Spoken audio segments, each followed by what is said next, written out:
1977 में शुरू होने वाला था एक ऐसा स्पेस मिशन जो कि अंतरिक्ष के काफी राज खोलने वाला था, क्योंकि जब साइंटिस्टों को पता चला कि हर 150 सालों में सभी प्लैनेट्स एक लाइन में आते हैं और अब की बार ये सभी प्लैनेट्स लगभग 1980 तक एक लाइन में आ जाएंगे, और तब से साइंटिस्टों की रातों की नींद उड़ गई और सभी साइंटिस्ट एक अनोखे स्पेस मिशन की तैयारी में लग गए जिसकी दुनिया ने कल्पना तक नहीं की थी। क्योंकि इस जबरदस्त इवेंट की मदद से हम कम फ्यूल में और कम पैसों में एक एक प्लेनेट की ग्रेविटी को यूज करके सभी प्लैनेट्स की स्टडी एक साथ कर सकते थे, जिससे कि काफी राज खुलने वाले थे। इसलिए साइंटिस्ट इस चांस को छोड़ना नहीं चाहते थे और आप भी इस जबरदस्त सफर की जानकारी की इस वीडियो को मत छोड़ना, बने रहना इस वीडियो के अंत तक। तो दोस्तों, दिन था 5 सितंबर 1977 और समय हो रहा था दोपहर के 12:56 जब वॉयेजर 1 ने केप कैनावरल एयरफोर्स स्टेशन से अपने जबरदस्त स्पेस मिशन के लिए एक ऐतिहासिक उड़ान भरी थी। लेकिन इसके 15 दिन पहले ही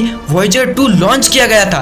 दरअसल वॉयेजर 2 जुपिटर, सैटर्न, यूरेनस और नेपच्यून की स्टडी करने वाला था और वॉयेजर 1 जुपिटर, सैटर्न और इंटरस्टेलर स्पेस की। वॉयेजर 1 को जेट प्रोपल्शन लैबोरेटरी ने स्पेशल एडवांस टेक्नोलॉजी के साथ $25 करोड़ US खर्च करके बनाया था। इसकी मैक्सिमम स्पीड थी 61,500 km/h और कम्युनिकेशन के लिए 12 feet high grain cash grain antenna, 3 radio isotope thermo electric generator जिसमें प्लूटोनियम 238 मौजूद था, जो कि प्रोब को 470 वैट की इलेक्ट्रिक पावर सप्लाई करता है। इसके साथ high resolution cameras, plasma spectrometer and cosmic रे सिस्टम और बहुत अलग अलग इंस्ट्रूमेंट्स लगाए गए थे, जिससे कि हम स्पेस से ज्यादा डेटा कलेक्ट कर सके। और फिर लॉन्च के 3 महीने बाद वॉयेजर 1 की एंट्री होती है एस्टेरॉइड बेल्ट में और इसके ठीक 9 दिन बाद ये अपने ट्विन वॉयेजर 2 को ओवरटेक करते हुए जुपिटर की तरफ अपने कदम बढ़ाता है। इसके बाद ये जुपिटर की रोटेशन, ग्रेविटेशनल फील्ड और इंक्लिनेशन की ऊपर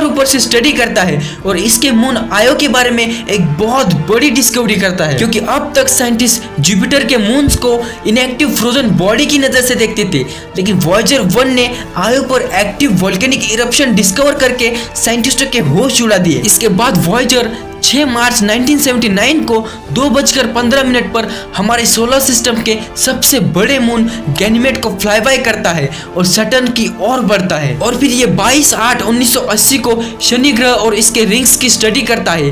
ये डिस्कवर करता है कि शनि ग्रह का ऊपर का एटमॉस्फेयर 7% हीलियम से बना है और बाकी का हाइड्रोजन से। इसके कुछ महीनों बाद ये सैटर्न के सबसे बड़े मून टाइटन को फ्लाई बाय करता है और इसके काफी डिटेल्स भेजता है। साइंटिस्टों के बीच टाइटन पहले से ही काफी चर्चा में रहा है, क्योंकि टाइटन पर हमारी पृथ्वी की तरह ही एटमॉस्फेयर मौजूद है। और इसके बाद वॉयेजर 1 टाइटन के एटमॉस्फेयर, टेम्परेचर और प्रेशर की जांच करता है और एक बहुत बड़ी संभावना जताता है कि टाइटन की सतह पर लिक्विड लेक ऑफ हाइड्रोकार्बन्स मौजूद हो सकता है।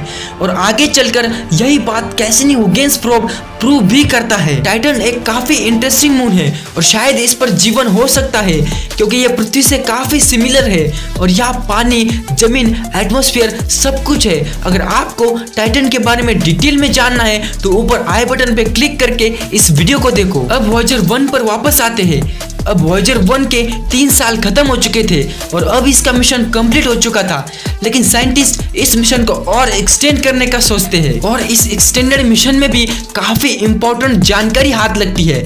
और फिर लगभग 18 साल बाद वॉयेजर 1 पायोनियर 10 को ओवरटेक करके आगे निकल जाता है। इसके बाद ये 25/8/2012 को हेलियोस्फीयर क्रॉस करके इंटरस्टेलर स्पेस में इंटर करता है और अब तक इंसानों के द्वारा बनाया गया सबसे दूर तक ट्रैवल करने वाला ऑब्जेक्ट बन जाता है। और फिर इसके 10 साल बाद यानी 14 जुलाई 2022 को ये पृथ्वी से 3.38 बिलियन किलोमीटर की दूरी तय कर लेता है और जल्द ही यानी कि 2030 तक वॉयेजर की बैटरी खत्म होने वाली है।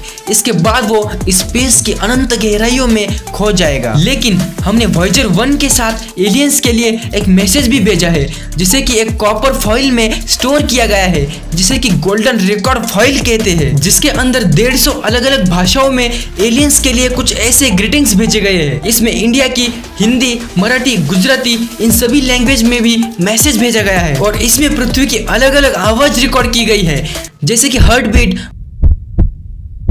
बारिश, बच्चे का रोना और काफी अलग अलग म्यूजिक भी ऐड किए गए हैं और इसमें एलियंस के लिए अर्थ की फोटोज भी ऐड की गई है। साथ में एंड्रूजन नाम की महिला की ब्रेन वेव्स भी स्टोर की गई है, इस उम्मीद से कि शायद आगे चलकर वॉयेजर किसी एलियन के हाथ लग जाए तो इससे वो समझ जाएगा कि दूसरे प्लेनेट पर भी लाइफ है और इसे अर्थ नाम के ग्रह से इंसानों द्वारा भेजा गया है। आपको क्या लगता है, क्या ये मैसेज किसी एलियन तक पहुंच पाएगा? क्या वो हमसे कांटेक्ट कर पाएंगे या नहीं? अपनी राय कमेंट में जरूर लिखना और अगर ये वीडियो यहाँ तक देख लिया है तो एक लाइक करके जाना। वॉयेजर एलियंस तक पहुंचेगा या नहीं ये तो पता नहीं, लेकिन टाइटन पर लाइफ के काफी सबूत मिल चुके हैं और टाइटन का रहस्य जानने के लिए इस वीडियो पे क्लिक करो। मैं आपसे वहीं पर मिलूंगा। बाय।